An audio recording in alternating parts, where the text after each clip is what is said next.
s'amagava i no hi era. Era molt espavilat.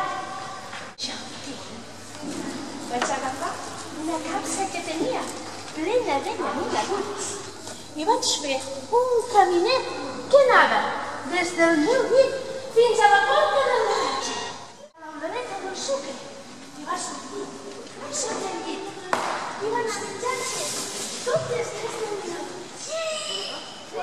I tant que sí! I va passar pel menjador. I s'anava aturant i s'anava menjant totes les gominoles. I pim, xico-raco, vaig tancar la porta en clau.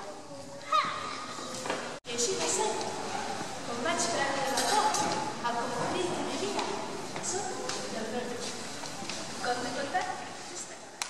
Mare, a la meva habitació hi ha un monstre!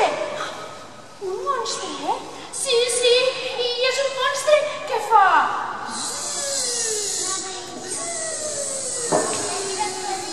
I es va quedar a la cuina a jugar amb la mare una estona. Però al cap d'una estona que estava jugant amb el seu avió, el guim va tornar a sentir un soroll. Aquest cop el soroll feia...